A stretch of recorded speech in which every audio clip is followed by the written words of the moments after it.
Here's what's happening in the world. They're talking about a capitulation, which means a surrender, giving in to a country that simply not only no conditions were imposed on it. On the contrary, it set the conditions. So how was Iran before? Well, yes, okay, you might say, yes, there was some damage. Yes, there was damage. Obviously, they didn't run out of ammunition. Look, okay, yes, that's fine. But Iran, in the end, how does it end up? Does it end up weaker or stronger? And it clearly ends up stronger, right? Just imagine. It has been sanctioned for decades, and now it won't be sanctioned anymore. Thinking about Iran, we should have done it earlier. We should have done it earlier, and that way we would have ended the sanctions. It won't have sanctions anymore.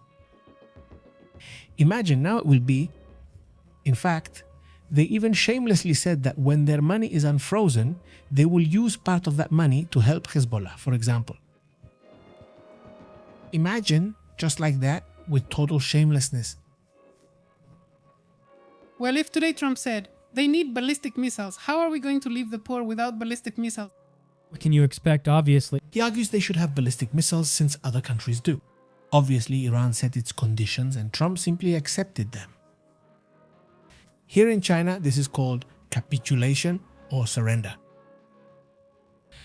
In light of this, there are already several articles emerging in Israeli media, like the Times of Israel, that talk precisely about this. For example, the Times of Israel says in a very interesting editorial article that Trump's agreement is a catastrophic capitulation to Iran's aggressors that leaves Israel vulnerable and limited. Just like that. In fact, they imposed their conditions so much that they even rushed the signing just to make sure Israel wouldn't do something to cancel the agreement. Because Israel, of course, was probably thinking about making some move right now, from now until Friday. And with that, the agreement would have been cancelled, but now it's already signed, so they got ahead of Israel in that sense. I mean, they forced the agreement through. And besides, they do it with great symbolism, because it's not the same as if they had done it at the White House, just there alone in the house, blah in the Oval Office.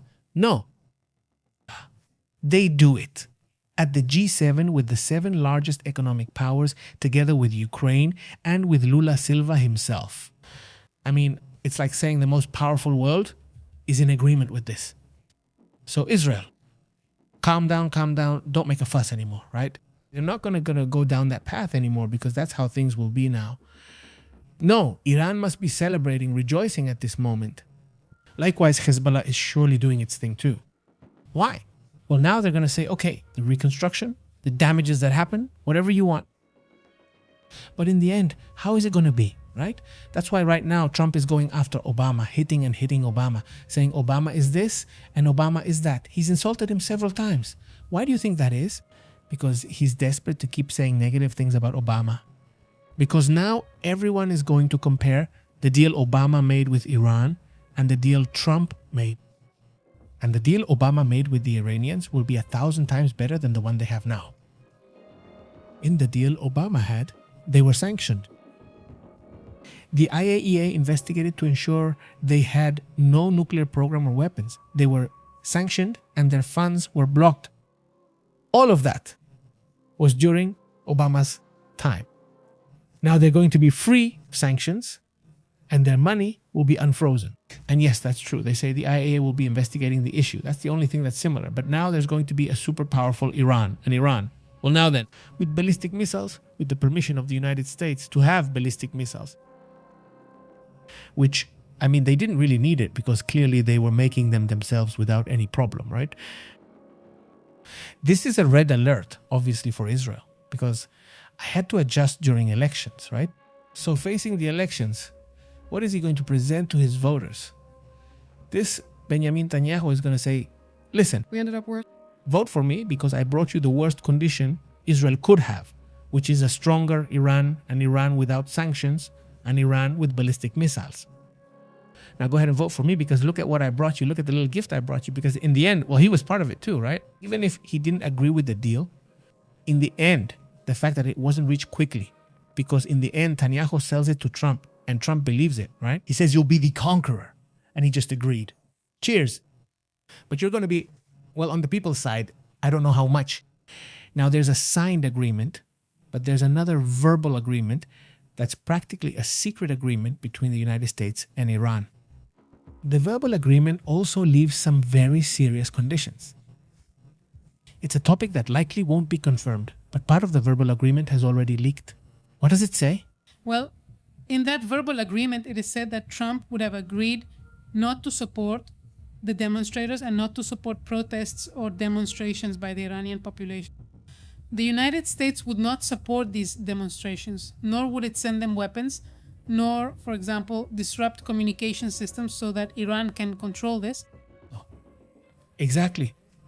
So, in that sense, it's also an extra, let's say, not only does Iran become stronger, more strengthened, but the regime itself becomes more strengthened.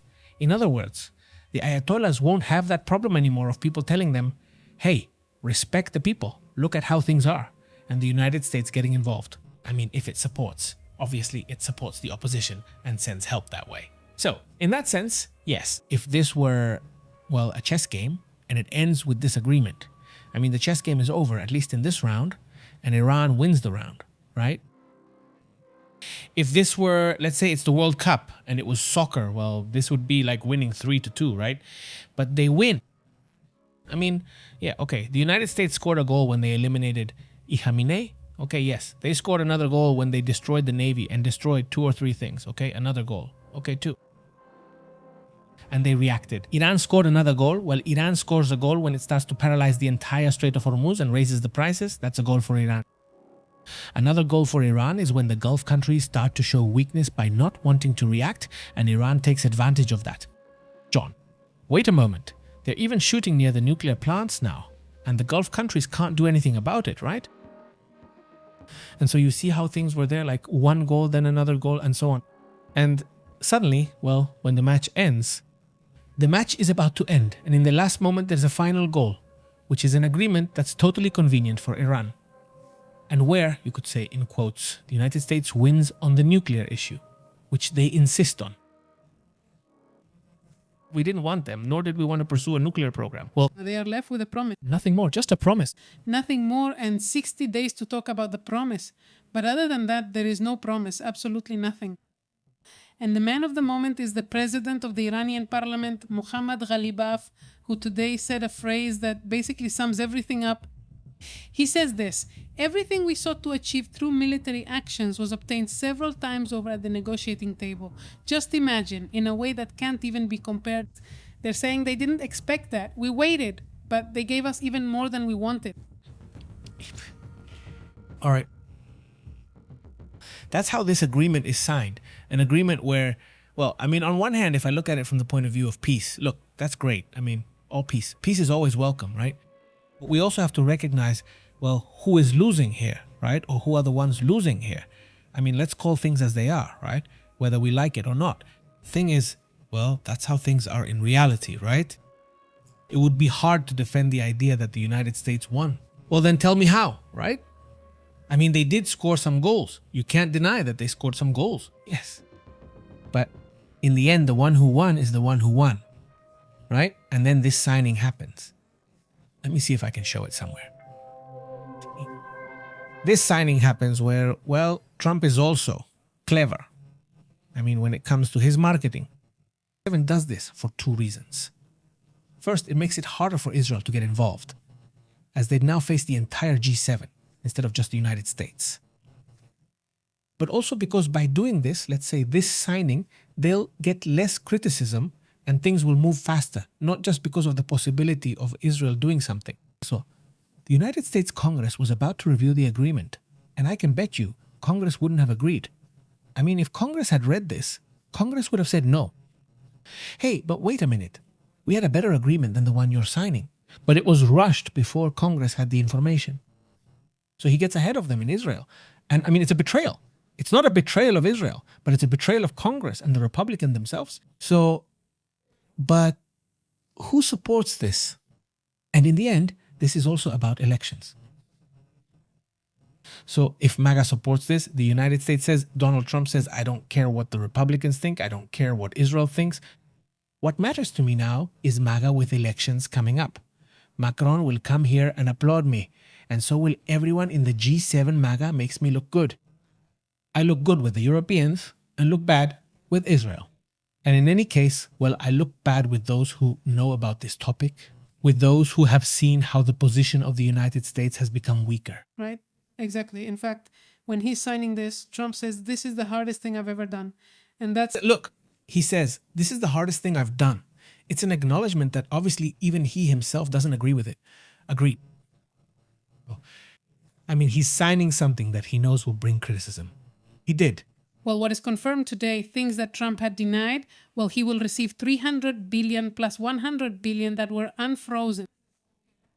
Iran has the right to dual-use missiles since everyone else does. We should let Iran have them too. And the United States, well, is already having problems with oil, which we've mentioned several times this week, and so coming. Well, according to Donald Trump, a global depression, and well, that's basically it. But well, it's also ridiculous because he says, look how much oil dropped. It's unbelievable. Well, yes, you were there. I mean, you caused it. That's what it was. Yes, it's still high, but you caused it. Now you're surprised. Like when you put tariffs and prices go up, this goes up. No, yes. Inflation. Inflation, and then he removes them and realizes, oh, I'm not a genius after all. It's the classic move. Create the problem and then... But they don't do it in a week. That's just ridiculous. And then come up with the solution 3 days later, right? I mean, it's just crazy, isn't it? But, oh well. The market crashed. That's what happened. I remember the market crashed because of the tariffs, of course. And the next day when he removed them, it went up. Well, yes, of course, obviously. And he says, look, the market went up. Yeah, it works because you just crashed it. You crashed the market for 2 or 3 weeks, and then you change your mind and the market goes up. Well, it goes up, but it goes up because you fixed your own mistake, right? I mean, that's basically it. But anyway, that's how this situation is being reported. A lot of things are going to happen. This isn't over, obviously, but yes, from a very, let's say, maybe superficial point of view, well, the agreement is good for many possibilities that a conflict could spread. Now, no, the conflict doesn't stop. A lot of people think the conflict just stops, but no, the conflict really doesn't stop. It just has a pause. And now it's in this pause. The next phase, when the conflict happens, because sooner or later the conflict will happen again.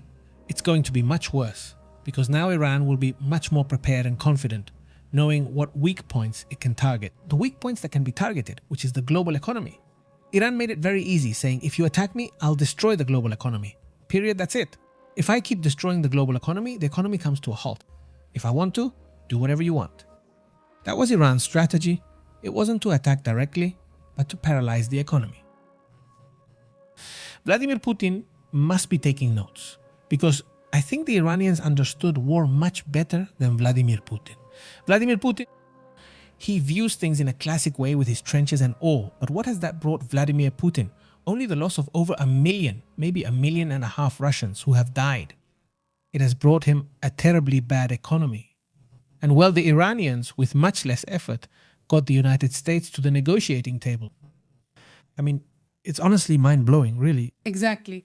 And well, there are already some interesting moves from the Republicans where members of this party in Congress have told a News Nation journalist named Kelly Mayer that the Vice President of the United States, J.D. Vance, is to blame for the United States agreement.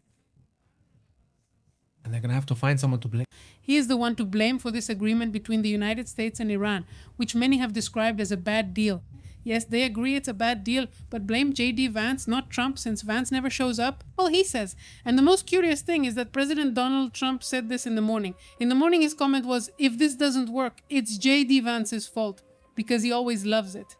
Before, he used to blame Marco Rubio, but now he blames J.D. Vance. Yes. It's not even J.D. Vance's job. It's that simple. No, it's Marco Rubio's, Donald Trump. It's Marco Rubio's job.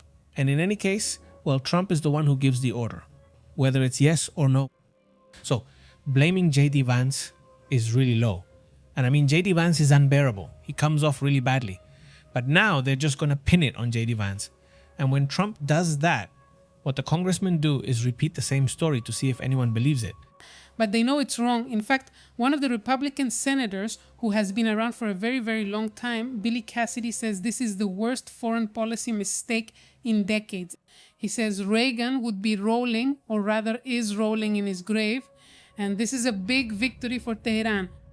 And he says Reagan would be rolling in his grave. Iran's nuclear ambitions continue, haven't been curbed. And they've learned that threatening the Strait of Hormuz is effective. They'll undoubtedly use this tactic in the future. And now Iran will be able to build a completely new infrastructure thanks to this agreement. Because in the end, it's going to bring them money. I mean, honestly, unless this is some kind of strategy and tomorrow or the day after they say, look, we've made this move and the Ayatollah's regime has fallen, which obviously doesn't seem likely. Unless it's a Game of Thrones style twist like that. Honestly, this is one of the worst losses. I mean, because even in Vietnam, you could say, well, there were years of war and that situation. No. Here, I mean, it was in, what do you think? I mean, if we count June, I mean, from last year, which is when things started to get rough, even though it only lasted 12 days, right? If we count that, let's say a year, okay? But really, the last war actually started on February 28. And the Iranian strategy works for them over a period of months, right? And even so, even with all this, financial experts say the effect is negative. It's going to be there for months, maybe even for years. The impact on the global economy will continue, though less severely. And even if it's resolved now, the effect has already occurred. The effect is going to last longer anyway. Yes, I mean, it doesn't get resolved. Prices don't go down overnight because a lot of people think that tomorrow I'll go to the supermarket and everything will be back to how it was before. No, that's not going to happen. I mean, if it gets better, maybe prices will go down a little by little, because we also have to admit that stores can be tricky, right? And they're going to leave the price like that for a while, you know, a bit higher, so they make more profit. I also want to respond to this agreement. And if what has been published so far is true, unfortunately, in my opinion, the president is getting very bad advice. Regarding this agreement, history teaches us that giving billions of dollars to theocratic lunatics who want to kill us, is a bad idea. Well, Lindsey Graham has also strongly criticized this issue. And on the Democrat side, they are already demanding that Marco Rubio provide information about this agreement, because at the end of the day, that's his job. Marco Rubio is the one in charge of foreign affairs, and well, they're going to ask for it, to have him sit down, and intelligence as well, to find out what's going on with this. Well, it's not an agreement, it's the framework of an agreement. For example, Obama's agreement had to be an agreement with hundreds of pages. This one has 1 page and 14 points. So obviously it's very general, way too general. Look, this is one of the articles, for example, right now from the Times of Israel, which shows the following. Look, let's see if we can put it here. It says, well, the treaty, let's say, Trump's, let's say, is a capitulation. It's a catastrophic capitulation. Yes. I mean, basically it says, well, they've surrendered to Iran and it's something catastrophic, right? And obviously leaving Israel behind, vulnerable and, well, at a very complicated moment in which there are, let's say, very aggressive moves from Hezbollah's side and from the Iranian side, right? So what could they be thinking? No, this is an interesting move because, I mean, just imagine what the Houthis must be thinking right now. They have another strait there, and on one side, look, Works, but what did they gain before? they had gotten out between what the Houthis are thinking, what the Iranians are thinking, the Iraqis. Now, I do see it much more likely that Iraq will align with Iran, because we have to remember that a good part of the politicians in Iraq, many of whom are actually aligned with Iran, well, now, with even more reason, if you have a more powerful Iran, they are going to align. So we're going to start seeing a different configuration in the Middle East. If things stay like this as they are, obviously this is a huge issue. Let's move on to other important matters.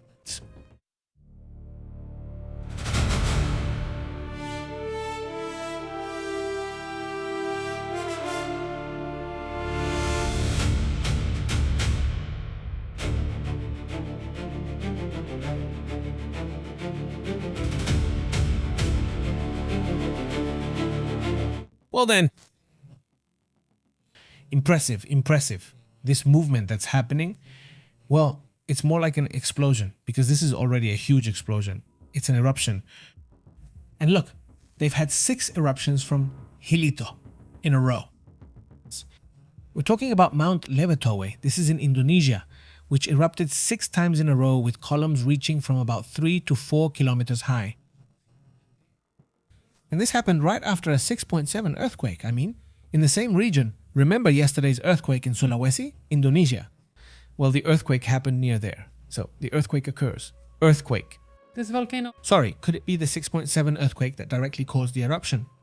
Well, I don't know if it caused it or not, but They are connected. not exactly, but the volcano explosion and this earthquake are very, very close to each other. Also. But lately, it's like there's not a single week, especially in Indonesia, right, where there isn't a volcano or a strong earthquake. Something is always happening there. It's been really intense, between Indonesia, the Philippines, and Japan, which has also been also, more images keep coming out of this fire in California. A moment ago, we showed a quick video of what's happening over there. Greetings to the entire community watching us in California, which we're seeing in this image. In this image, we're seeing, I don't know, my love. It's a storm. I just remembered. It's a storm that's moving forward. It's just that I didn't send it. It's typical for when you're like standing and you see the rain getting closer. Right? And this image, what is that? It's like this. It's not this one, it's this one. This one is a handsome guy and a beautiful. Now, yes, this image. Is a micro drone that China presented, the size of a mosquito. It weighs approximately 0.3 grams and imitates the flight of insects. Just imagine, there won't be any privacy, guys. It says the wings beat 500 times per second. They have miniature sensors for reconnaissance and surveillance. Well, this is a topic that China has been working on for years. On that. Yes, well, it's been years, but I've seen insects that aren't that small. The thing is, those are insects. Those fit. This is an insect. This fits on a person's fingertip, let's say. The little fly. Right? This little drone, this is crazy. It weighs 0.3 grams. Not sure if you mentioned the weight, it's 0.3 grams. Less than a gram. Impressive, honestly. It's just a little fly. You won't even notice it. It'll just fly around. Yeah, it's super tiny. That's crazy. Crazy. I'm going to type. Well, this one is really something. Well, that's how it is. It says the disadvantages are obvious. It has an extremely short battery life. Yes, due to its small size, it's very sensitive to wind. If there's wind, it simply won't work. Of course, it'll get blown away. It doesn't work. So this is really just for very, very, very specific things. Well, that's where technology is heading. It's also incredible. And, well, this storm, this is in Greece. Yeah, no, the storms are also tremendous. Well, it's happening in different parts of the world. In Spain, it's also been very intense. The storms have been strong there. Well, right here in Mexico, in Monterrey, and also towards the United States, we've also seen this happening. Today, there's a very curious situation for those following the World Cup. One of the favorites to win the World Cup, Portugal, ended up with a tie. They tied with one of the countries that is perhaps the poorest and has been through wars and everything. With Ebola. You see how it is. They even had problems with their national team, whether they were going to go or not, whether they would get permission or not. I know they arrived with a lot of stuff. Yes, they arrived very well dressed, that's for sure. They showed up with a really cool, unique style. Here we show the image of the Congo national team.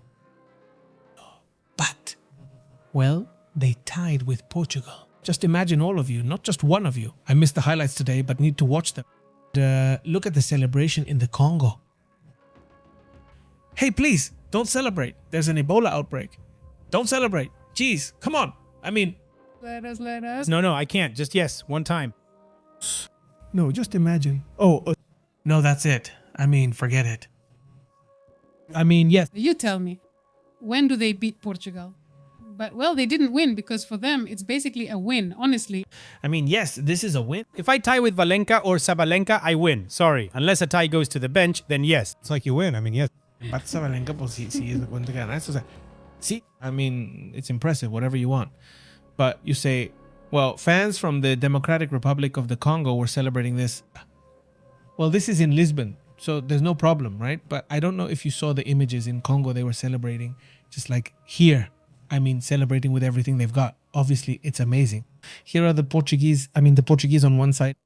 All the ones standing in the center are from the Republic. And the ones in the middle, the one is the tree. And right now I'll show you the ones from the Republic of the Congo, who are also celebrating in their own style. And well, that's good on one hand, because I'm glad that countries that are not well known can achieve that. I think that's really cool. But on the other hand, you see these surprises from teams that are worth millions, right? Their coaches and everything. Yeah. That's how it is with this device. And if they have this other thing, and if they go and train in the Himalayas to improve by 1%, I mean, they do really extreme things like that. Here it's like, well, I mean, just watching, like, I don't know. I mean, how are they going to make a living from their passion, which is soccer and all that? I mean, it's really interesting.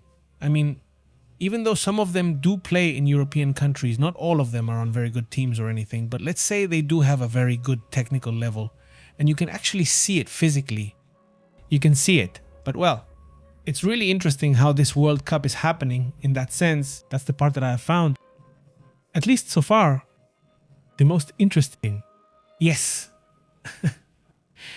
I mean, that's a separate point. Speaking of what's happening in the Democratic Republic of the Congo, they experience a lot of sadness. They go through too much. A country that's wealthy yet troubled because of its riches, right?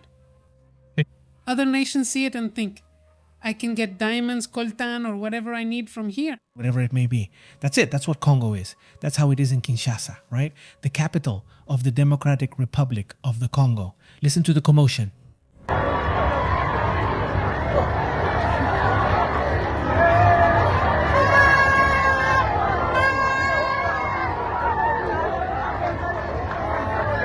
They're happy, right? And well, it's good that they can have that happiness in that moment. It's really interesting how they're going to justify Portugal tying, right? It's going to be, there's Bastardo. We have to watch the interviews, see what he says and who brings me something. Hopefully it was this one. What's his name? Cristiano. I mean, so he can keep adding to his goals. Let's move on to other topics as well. Anything else about this? No, nothing else about this. Look, here it is. Here's another image, by the way.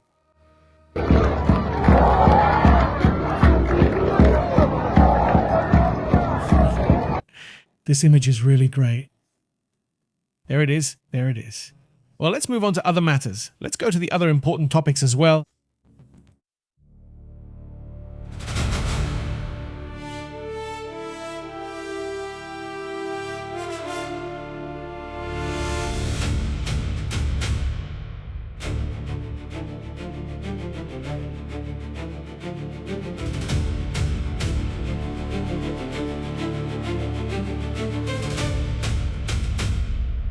Let's take a look at what's happening between Russia and Ukraine.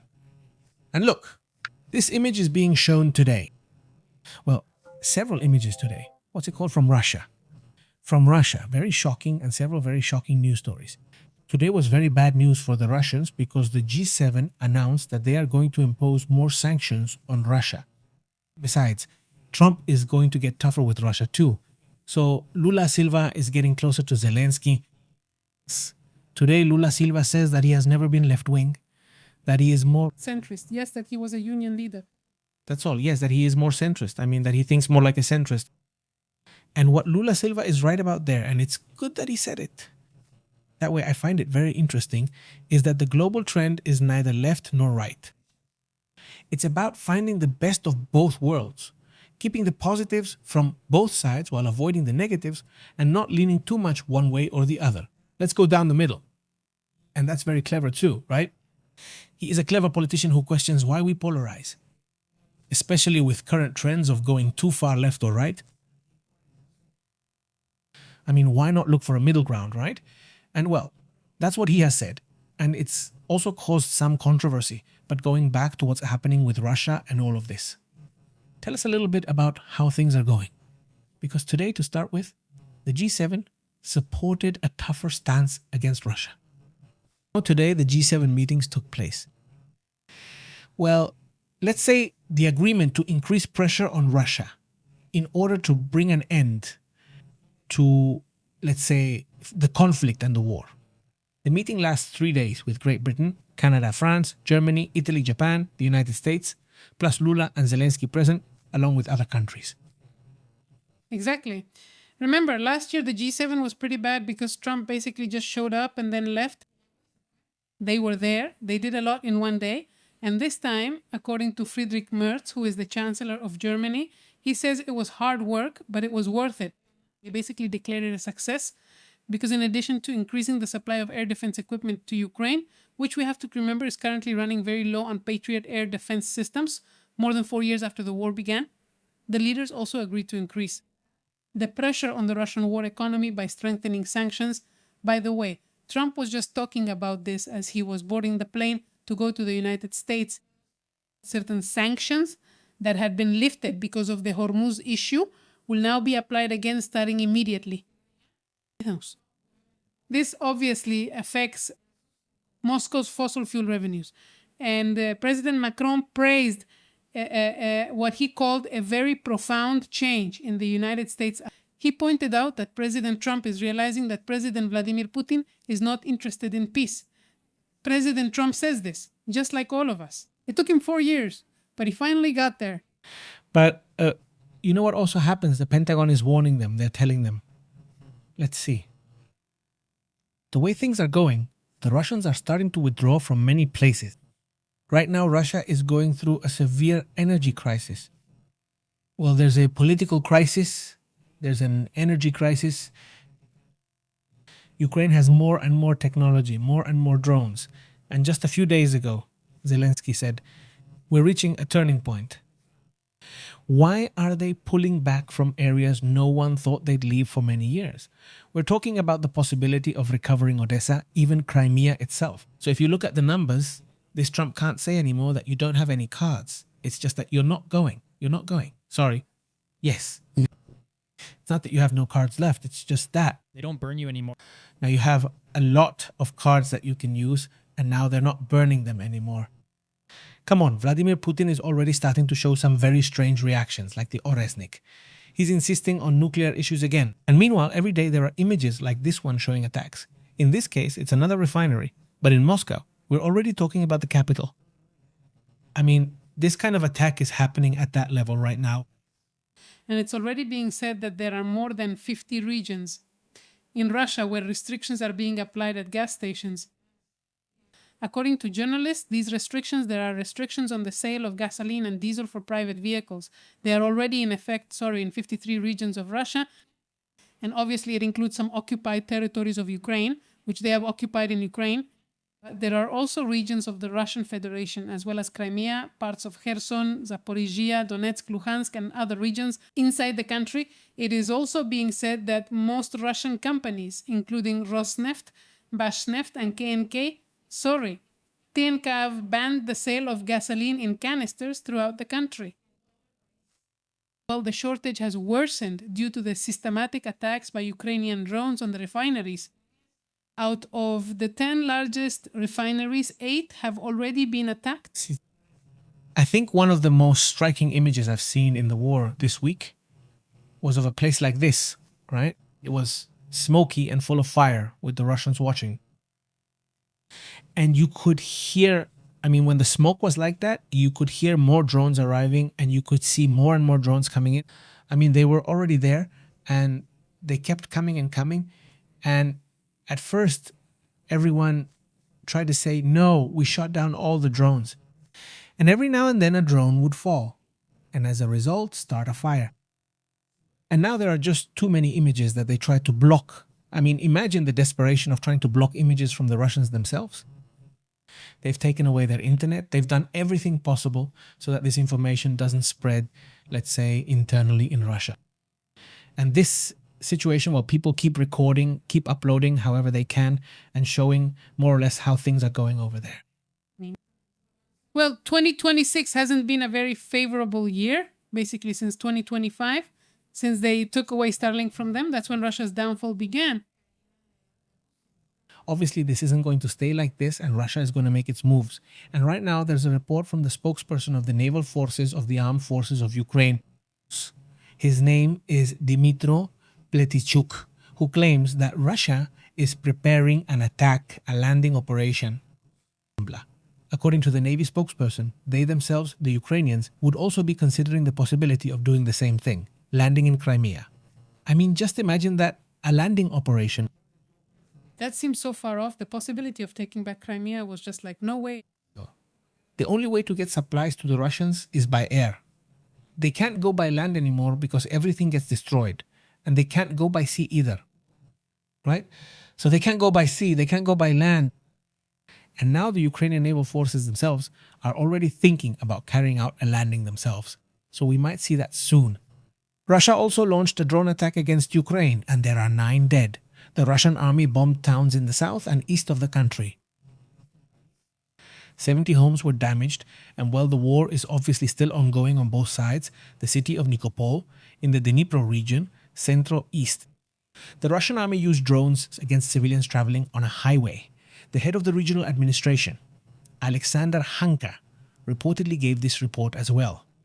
Well, the shortage at gas stations is already affecting 50 regions. I don't know if you mentioned that. And well, yes, that's also the case. Also, right now, other explosions are being heard. Around 1:30 in the morning, they started in Kyiv, and there were 3 warnings. Warnings from the Ukrainian Air Force, which has issued a ballistic missile alert in Kyiv in Timur Tachenko. And the head of Kyiv's military administration, issued this warning. And for now, in the current attack, there are no reports of damage or casualties. But the air alert was cancelled around 3 in the morning. Russia also just launched a ballistic missile and drone attack. That's how it is. That's how the war is. Let's move on to other important matters.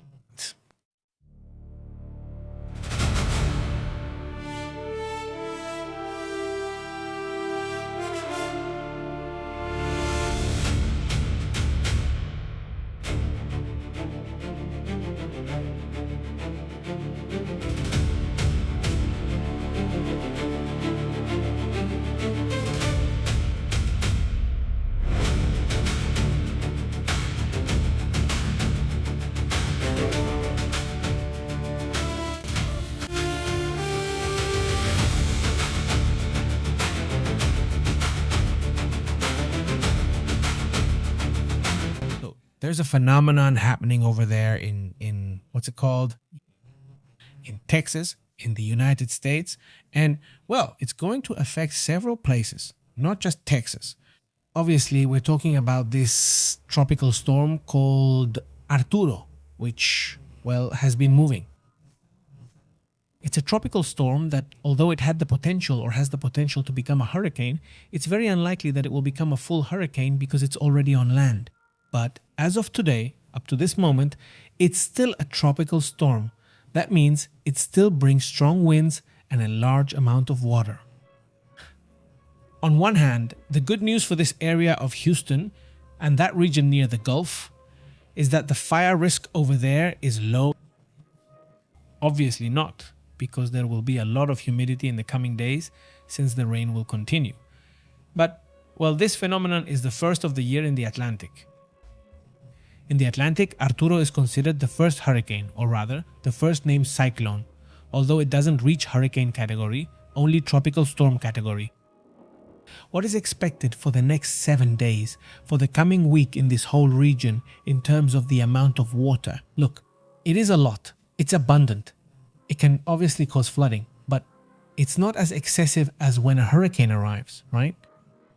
If we look at the total for the week, all of this can bring some flooding, but it's mild. Let's say the kind of flooding that causes standing water and might lead to some localized flooding in some spots where the infrastructure is poor, let's say, to prevent these kinds of things. But where there will be possible flooding is right on the border between Texas and Louisiana. In this area, the largest amount of water will accumulate. Here we're talking about 100, 200, even 220 millimeters of rain.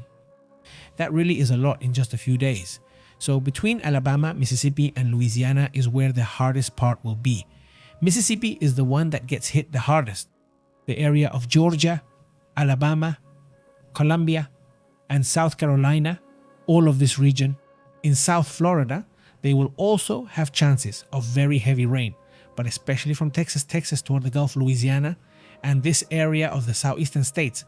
Let's say they will have significant chances of rain. Basically, Basically, all week long, what's new? What does the new forecast say about phenomena? Look, it has just been officially cancelled. Arthur is no longer a tropical storm and has become a post-tropical system. In other words, it no longer has the strength of a storm. Why? Because it's on land. And what's happening in the Atlantic? Nothing else. Nothing else is happening in the Atlantic. There are no other phenomena in the next 7 days. At least that's what the latest report says. But in the Pacific, what's curious is that there's nothing either. I mean, there isn't a single system. Nothing is on the way.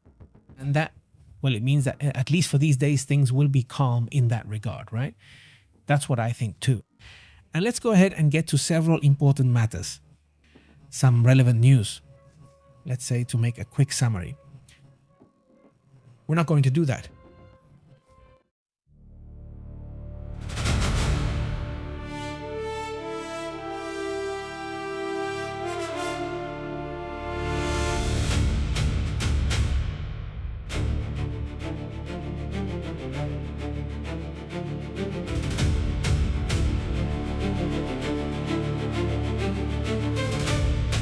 Let's go over several important matters about what's happening in the world. Look, whether there is an agreement or not, oil prices are expected to remain high for several months. According to what the memorandum reports, it has already been signed. But in light of this, the operators say that buyers are rushing in and believe that caution is needed. Prices are going to stay higher than they were for several more months. According to what is being reported right now, this is what The Economist says. This magazine, this publication, says that the times before the war, when crude oil cost $60, are not coming back soon. That's what they believe. At least they say, look, it was at $1.60. If it doesn't go back to $1.60 and it's at $70, $80, whatever, well, that's above the price. There will still be high prices, let's say, compared to how they were. The Iranian economy needs a series of export resumptions that they will be accelerating as much as possible. And when that happens, when the Iranians resume exports, we will probably see a drop in oil prices globally, right? But that could take several months. Another important situation is a case that is currently being investigated, in which a war veteran had his wife taken away by ICE due to an immigration issue. Obviously, the situation of William Trujillo, a veteran of the armed forces, has been affected, since ICE detained his wife, Arely Varona Martinez, in Texas. According to CBS News, the woman was arrested on June 10 during an immigration check-in and taken to the detention center. This former war veteran, well, I don't know, is begging for his wife to be returned to him. And well, that's also a huge issue that's happening right now.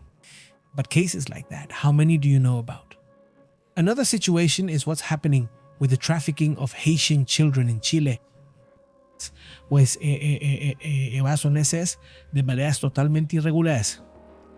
The Chilean justice system admitted that a number of children may have been taken. They even believe that there are many more than what they're saying, at least double what they're saying.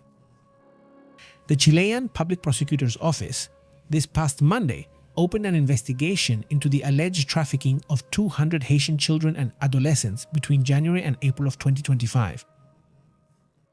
But they believe it could be 400 or maybe more.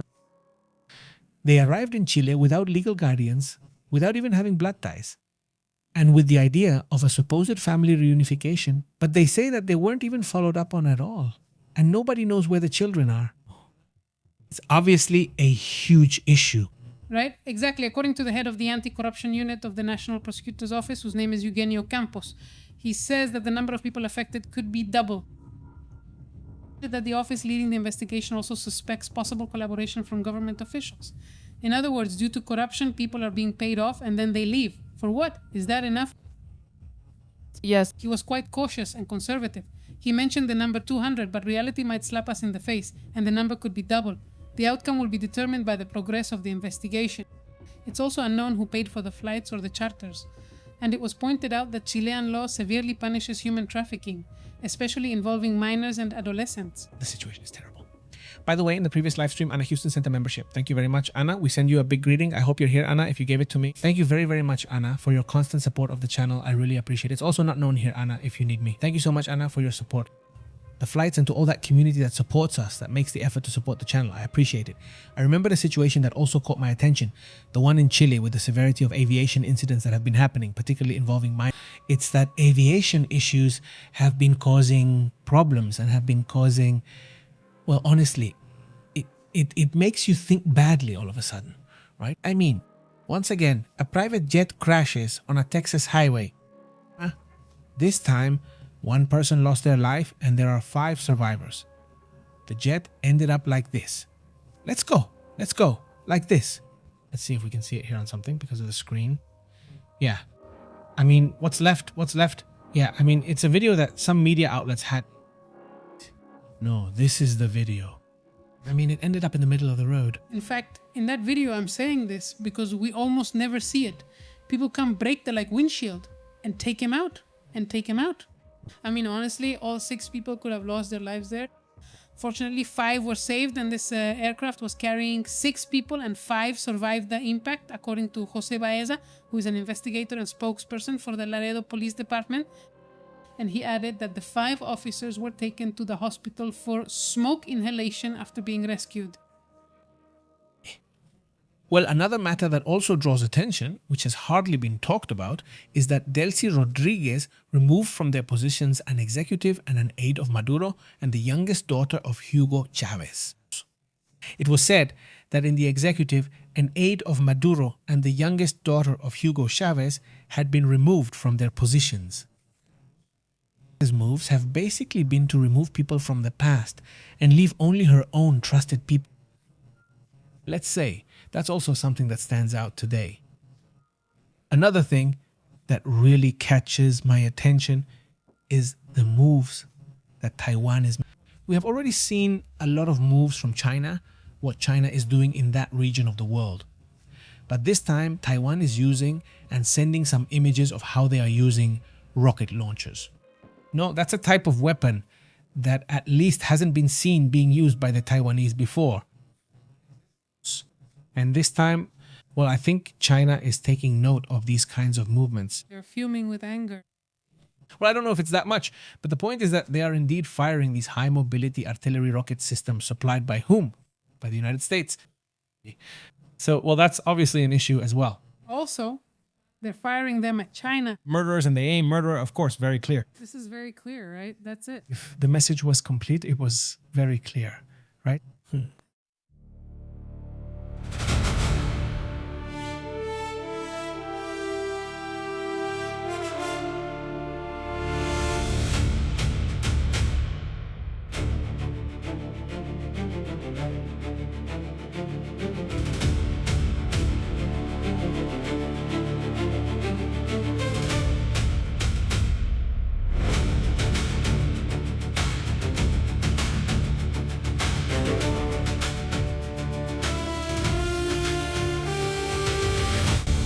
It's just that there's an image of this Masoud Pezeshkian.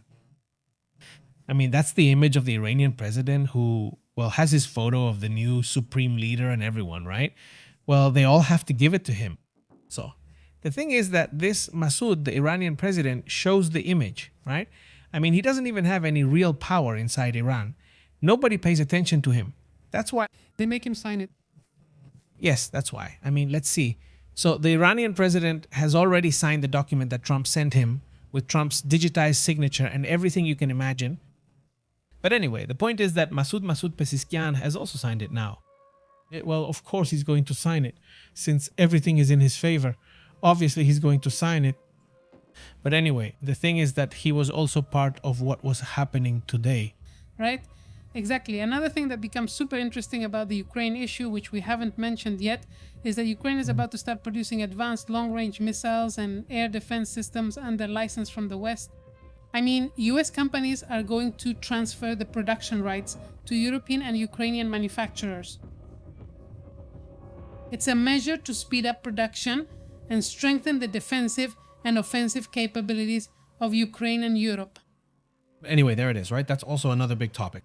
On another note, greetings to the Panamanians. What's up, Panama? Yes, it's like they lost with no... The desire to win. What was that? I mean, win, and yes. She always wins. She wins. I mean, she wins. She's strong. I mean, it's not like the Republic of the Congo, which honestly was surprising. She wins. And even if she doesn't win, she's played interesting roles at other times. And she plays a good game. So, well, it's not that much of a surprise, right? Also, I think Panama is more into baseball, right? As far as I know, they're really good at baseball. Colombia is the one that's dominating, which is the hate. 3-1, 3-1-1. Uzbekistan too. I mean, Uzbekistan.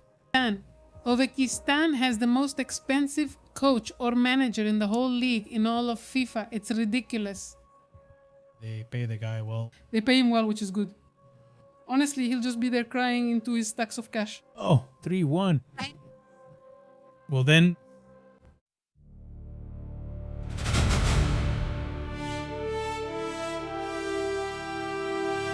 How have you been? How are you doing? Thank you so much for joining us. What did I do? What's new?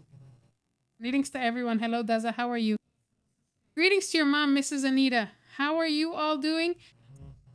Greetings to Vederi. Let's see what Vederi says here. So many people, it moved, and now I can't find it. But anyway, greetings also to Damian Gonzalez. He says, thank you for keeping us informed. Best regards. Greetings, Damian. Greetings also to Fidel Botello, to Rasco Rivas. He says, which one is the South? He should already be making his nuclear toy, says Rasco. Oh, how are you? Hello there.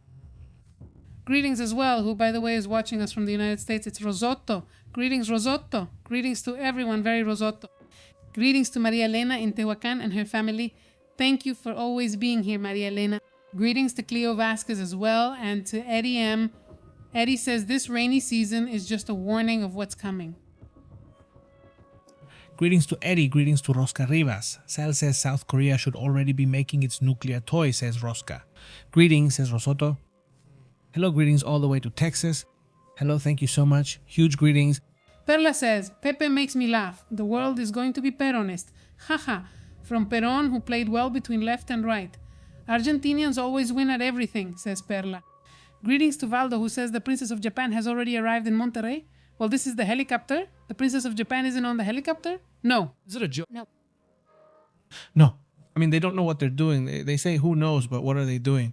It's just that, no. It's that they're bringing the princess and they're escorting her. no. Well, she arrived there. The Princess of Japan arrived. Maybe it could be. It could be. Yes, to be at the what's it called? At the Japan game this Saturday. He's here. How interesting. Thank you very much, Valdo. Big greetings, by the way, to everyone. Thanks to me because I got it. No, not to you, because I already thanked you earlier. Really, I thanked you about 20 times a day as a musician. Look, there it is. Here it is. Thanks to Samuel, the governor of Nuevo Leon. Thank you, Samuel. For those images. Well, no, it's just that he says he posts this, right? He posts that he's working, right? Let's see. Let's see what Samuel is posting. I'm here working and I run into this, both Black Hawks. Don't think I planned it. No, no way. And there goes the Rise Tower. I mean, it's something totally crazy. I think they're up to something. It's like Blanco is signing them. Wow, this looks awesome. Wow. I'm so handsome. And I'm pretty handsome, right? They were watching to ensure everything was ready to receive the princess from Japan. I mean, surveillance. Yes, monitoring their girl and showing off the hawks and everything. Okay. No, well, look. I mean, that's how it is. Our winner is really nice. Like, really nice. Luis says, sorry. Luis says, my dear, tell the jokes because he's hospitalized in New York due to a problem. Let's see, Luis Miguel is... They spread gossip. Oh, I meant jokes. My dear, tell us some gossip. Look at that with a heart problem. They said the same thing the week before last, but it turned out to be false. No, who knows? She's going to do it then. Who knows? But I mean, we're just going to take it like maybe. But yeah, lately she's been really insistent that something has to happen to her. And well, thank you very much to this Tapatia. Greetings. How have you been? Very good. Angie, how are you? How have you been? Good evening, Roberto. Very good. Felipe and Tor. Greetings. Greetings. Hello, and we all pay the taxes for the war in Israel. Why defend something that doesn't concern us? They're not so good that we should be defending them. Cheers, right? Greetings. Greetings, right? And how have you been, says Damien. Pepe, Thank you. Thank you so much to you too, Damien. Big greetings. How have you been? Greetings to MT, to Rublox, to Mercedes Garces. What's your name? Greetings to Emma Riquelme too, who's here. To Carlos Martinez, who says, Daddy, it's Pepe. Trump's position represents the weakness of the United States as the cop it used to be. It used to. Exactly. I mean, yes. No, yeah. Just like in soccer, right? The balance of power is very different now. You suddenly see a Cape Verde, well, tying with, who was it? I don't even remember anymore. Spain.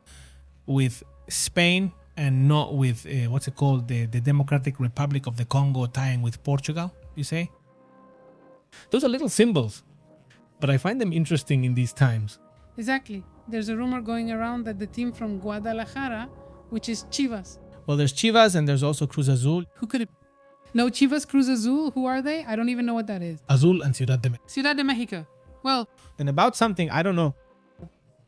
the owner of Chivas, which is from Guadalajara, wants to sign the goalkeeper from Cape Verde. The owner, I mean Chivas. Yes, because for Chivas he'll contribute, which shouldn't happen. I'm not sure about now, but I remember Chivas only had Mexican players before.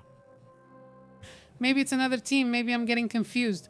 But the point is that someone who owns a team here in Mexico already has his eye on the goalkeeper from Cape Verde and wants to bring him over because he comes really cheap, right? He's gonna get a lot of offers. And right now he already has like 8 or 10 million followers, that part. Besides, if not, well, I think the offers will come to him. He needs to make the most of it, since at 40 he doesn't have much time left in his career. Still, he's a young guy. Greetings to Jalala. How are you, Jalala? Greetings to Galveston, Texas. Hey Neri, did you see that they were forecasting a huge rainstorm? But luckily the phenomenon, the storm, let's say, moved more to the north and it didn't hit them as hard as it was supposed to, right? He says they have the worst governors, says this Tapatia.